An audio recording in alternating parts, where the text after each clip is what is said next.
Bună, dragilor, și bine ați venit la o nouă citire. Dacă titlul te-a atras, înseamnă că ai aici cu siguranță un mesaj pentru tine. Îți mulțumesc pentru că mă urmărești, îți mulțumesc pentru că mi ești alături. Dacă vrei și tu astfel de citire, te invit oricând cu drag doar pe aplicația de tarot și astrologie Cristina Surpa, disponibilă atât pe iPhone cât și pe Android. Hai să vedem așadar mesaje. Ok, a început citirea. Vă invit și pe Destiny, aplicația pe care vă puteți întâlni sufletul pereche. Acolo e o analiză din punct de vedere astrologic și numerologic și vi se dau persoane compatibile cu voi și voi alegeți. 7 de bâte, 5 de monede, asul de spade. Da, cineva parcă e bolnav, dar refuză să ia tratamentul. Da? Cineva e singur, dar refuză să facă ceva. Cineva se simte abandonat, se simte lăsat deoparte, dar evită să acționeze cumva anume. Putem să discutăm și despre startul unei perioade aici în care fie tu, fie cineva din jurul tău, e ca și cum totuși începe și are curajul necesar să facă ceva pe cont propriu. Văd o persoană foarte energică, revoltată în același timp, dar și un personaj care ține foarte mult acolo cu dinții de o anumită poziție în care se află. În plan personal avem Steaua, o conexiune cu zodia Vărsător pentru unii dintre voi. În plan personal văd aici un adevăr pe care îl aflați. În plan personal Steaua poate să reprezinte și o revelație, poate să reprezinte și o perioadă în care simți că ai oameni de calitate în jurul tău, simți că ai prieteni importanți, ai prieteni care sunt transparenți. Tot aici cu Steaua în plan personal poate să fie și un moment în care tu speri la ceva mai mult, ai o speranță mare, îți dorești ceva din tot sufletul. Apoi avem Împărăteasa, foarte frumos, o conexiune cu zodia Taur, zodia Balanță. Aici, în plan personal, putem să discutăm și despre o perioadă în care ți se îndeplinește o dorință. Fie are legătură cu confortul tău, fie are legătură cu banii, cu stabilitatea ta materială. Tot aici, bineînțeles, putem să discutăm și despre o veste bună care apare. E o veste bună care ține de bani, e o veste bună care ține de poate chiar o energie feminină din viața ta. Hai să vedem. Da, unii parcă aveți aici o persoană specială. Hai să vedem Steaua ce spune.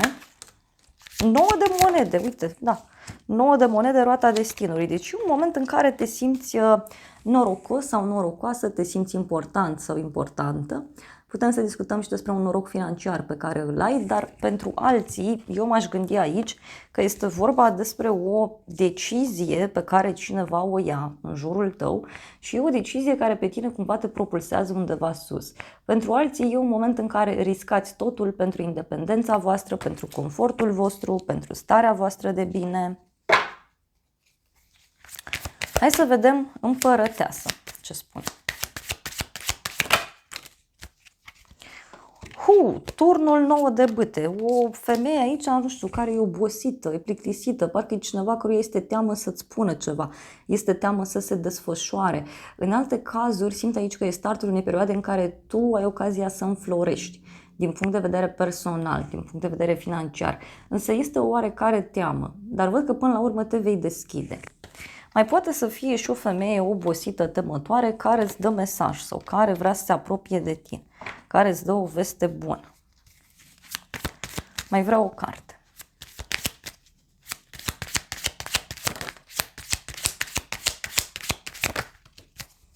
Avem așa, Regina de spade, 5 de monede.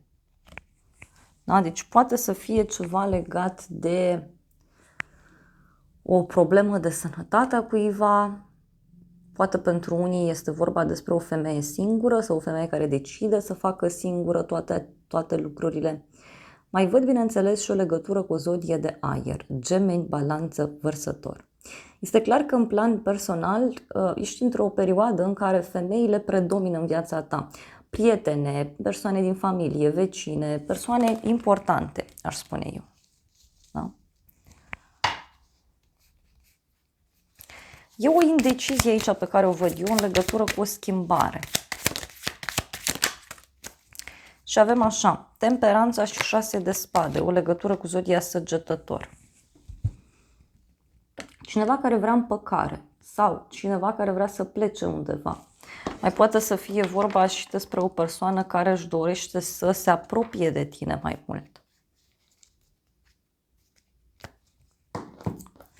Hai să vedem în continuare. Avem roata destinului, deci o decizie de destin pentru tine. Este și o perioadă în care vrei să faci o schimbare importantă în viața ta. Poate să fie o schimbare profesională. Pentru unii vedem o creștere aici din punct de vedere profesional sau financiar. Un proiect care se finalizează. În continuare avem 6 de cupe, da? Deci o bucurie mică pentru sufletul tău. Unii poate aveți legătură cu niște persoane mai tinere aici, în plan profesional. Alții poate așteptați niște bani din trecut, dar ce mai văd eu aici e și un suflet pereche care poate să apară prin intermediul locului de muncă. Hai să vedem roata destinului ce spune. 8 de spade, cavalerul de monede și cu asul de bâte. Na, e ca un fel de teamă în legătură cu această schimbare, dar eu văd că e o schimbare bună. Fie unii vreți să schimbați locul de muncă, să schimbați profesia, poate ați găsit o pasiune și vă doriți să investiți în ea mult mai mult, dar ce mai văd eu aici sunt și niște idei absolut geniale pe care le ai. Hai să vedem 6 de cupe.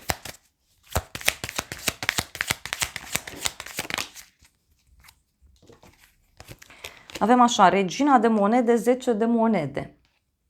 O legătură cu o zodie de pământ, Taur, Fecioară, Capricorn.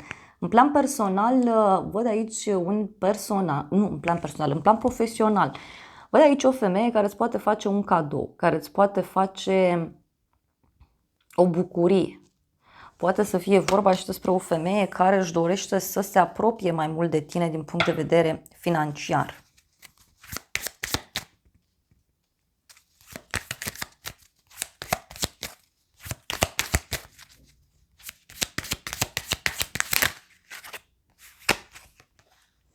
Lumea, 4 de spade.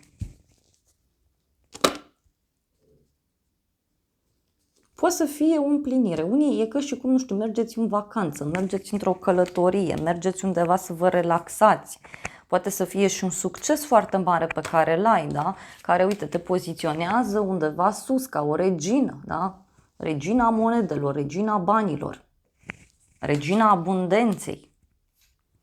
Ei, dar avem aici un rege de bâte cu un 2 de cupe, deci totuși cineva stă la pândă, da? Cineva te pândește. Cineva poate vrea să știe mai multe lucruri despre tine, despre ocupația ta, despre situația ta financiară, despre situația ta personală.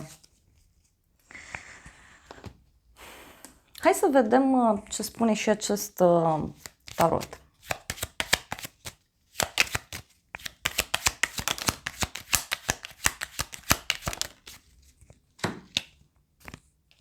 Și avem așa, gelozia și preotul. Da? Deci cineva care, nu știu, parcă e curios sau curioasă, dacă ai pe cineva, dacă ai o relație serioasă. Ne vede aici un personaj care e puțin gelos, e puțin invidios.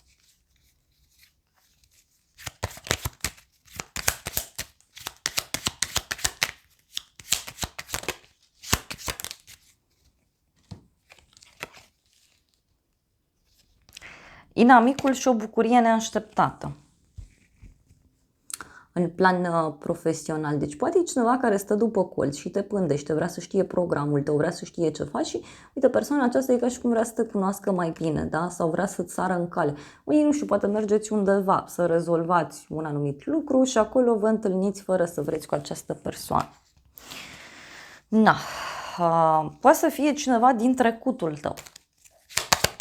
Mai vreau o carte. Na. E un prieten sincer, dar e o persoană fidelă, cu gânduri bune, doar că e posibil aici să fie vorba și de niște minciuni, da? Care au fost spuse. Cineva care spune că își dorește ceva, dar de fapt nu mai face, de fapt nu mai acționează. Surpriza în toată această poveste îmi vine să zic un drum la munte sau un drum într-un loc stâncos, un drum într-un loc îndepărtat. Poate să fie și un proiect pe termen lung, da? Dar poate să fie aici și o surpriză pe care o ai în legătură cu o echipă de oameni. O echipă pe care tu o ai aproape, poate să fie. 2 de bâte, hai să vedem.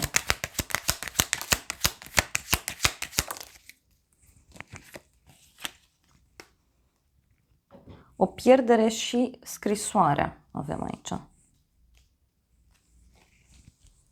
Deci cineva care îți dă o veste. Poate să fie și cineva care amână ceva, cineva care pleacă undeva anume.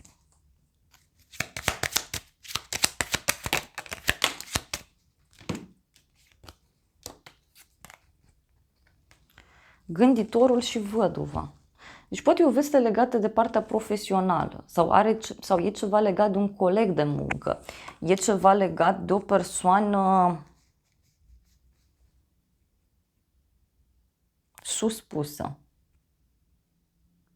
De ce văd eu aici? Avem casa, bărbatul, căsătoria și banii. Deci, eu tot cred că e cineva din zona profesională, da? Care ar vrea să se apropie de tine și nu știe cum să facă. Da, aici o surpriză pe care o văd eu aici în legătură văduvul, ghinionul și femeia. Deci nu știu, poate e cineva care se desparte, cineva care are o problemă mare în relația de cuplu, poate să fie și asta.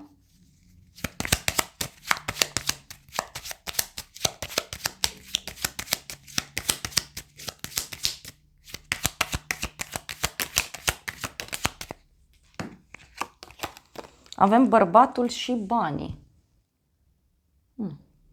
Poate să fie o problemă pe care cineva o are aici, în legătură cu o sumă de bani. Dar în același timp văd și un personaj căruia îi pare rău în legătură cu ceva ce a făcut sau în legătură cu ceva ce n-a făcut. Că poate să fie și asta. Să vedem ce spune tarotul ăsta. 5 de spade îndrăgostiții. Cineva care zice, aoleu, ce greșeală am făcut. Nu trebuia să fac așa. Deci cineva căruia îi pare foarte rău că a pierdut ceva sau că te-a pierdut la momentul respectiv.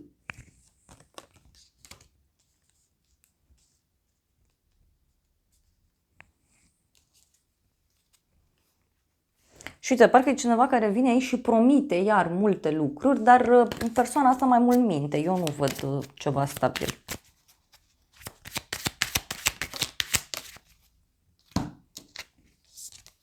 Șase de bâte, ermitul. O legătură cu zodia Fecioară. Da? Aici putem să discutăm și despre un personaj care e mai liniștit, e mai relaxat. Poate discutăm și despre o bucurie pentru sufletul tău. E o bucurie, dar e ca și cum bucuria asta parcă atrage și niște personaje de prin trecut. Asta văd eu.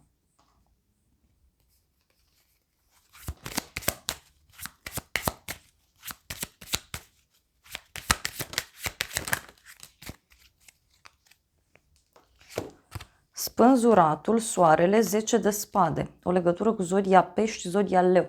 Eu ce văd aici poate avea legătură cu o persoană care are o problemă mare. Fie profesională, fie de sănătate. Mai mult aș merge eu pe ideea de sănătate, de echilibru. Cineva care are un blocaj. Asta văd eu foarte clar. Și uite, e vorba de un personaj care nu știe în ce direcție să meargă. Nu știu, parcă e cineva care nebunește așa peste noapte, care o ia razna. Mie așa îmi vine să vă spun. Hai să vedem ce spune acest oracol.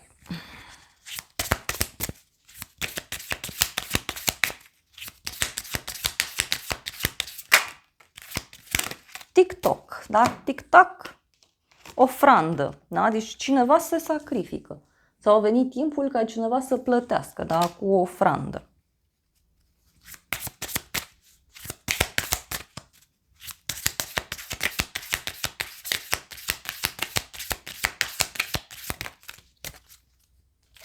Și avem așa, întrebarea, de ce, da? De ce e suferința asta cu suflete pereche, da? Cineva se întreabă, de ce suferă din dragoste? De ce s-a întâmplat ce s-a întâmplat? De ce cineva trebuie să piardă? A fi sincer. Da? Se spune a fi sincer aici și acum. Știu, cineva care dă dovadă de sinceritate față de tine. Hai să vedem ce zice și oracolul.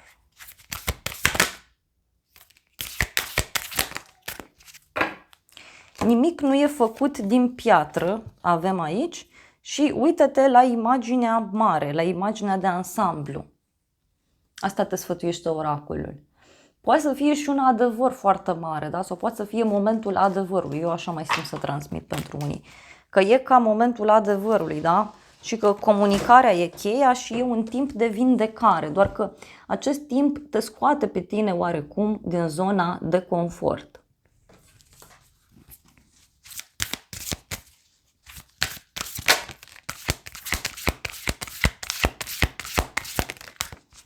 Și avem aici așa, sfârșitul unui ciclu se apropie, lucrează cu fricile tale. Avem o lună plină în Capricorn și o lună nouă în Scorpion. Frumos, da? Chiar frumos.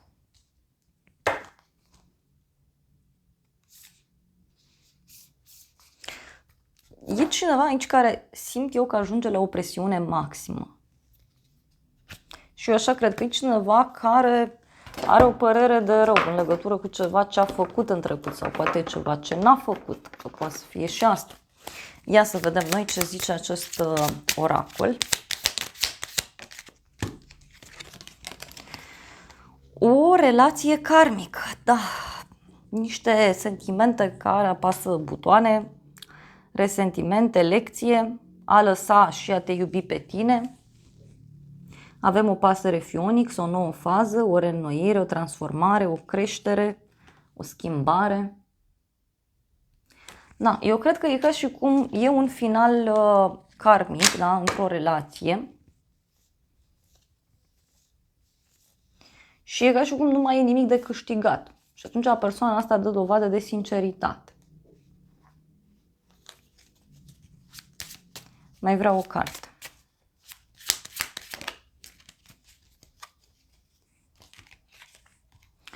Avem sicriul, sfârșit și nou început, schimbare, creștere și avem săruturi, iubire necondiționată, a primi și a oferi afecțiune și a se îndrăgosti. Și cineva care pierde pe cineva sau pierde ceva anume.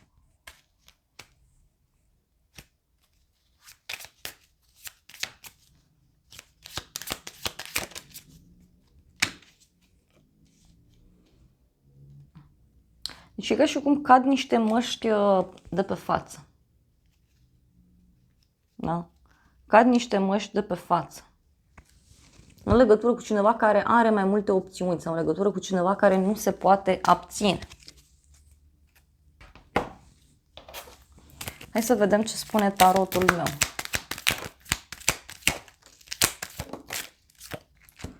Tarotul spune că vei reuși ce gândești, pentru că vei avea un noroc, dar aici mi apare și un conflict. Acum, dacă acest conflict deja este prezent în viața ta, în legătură cu acest conflict tu vei avea parte de un noroc și vei reuși să duci lucrurile în favoarea ta.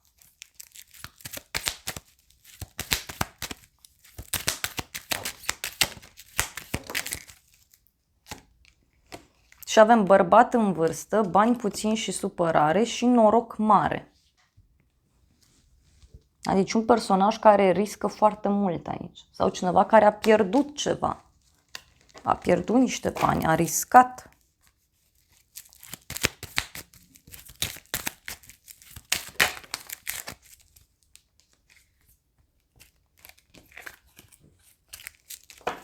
Avem o curiozitate plăcută, deci un personaj curios.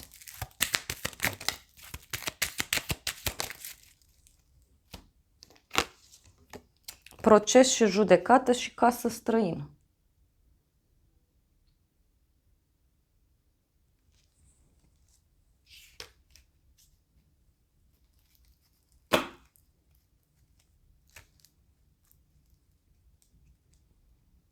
Da, e o decizie care se ia undeva, într-o casă mare.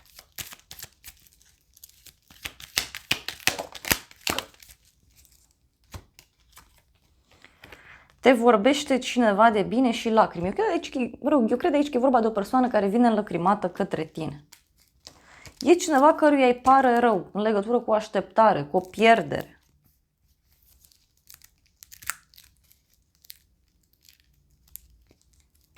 Deci e și o surpriză plăcută pe care o poți avea. Da, dragilor, acestea au fost previziunile de această dată. Eu îți mulțumesc pentru prezență, te îmbrățișez cu drag, sper din suflet să-ți fie de folos informațiile și să ne revedem cu bine și data viitoare. Eu îți doresc să ai parte de o zi sau de o seară cât mai frumoasă.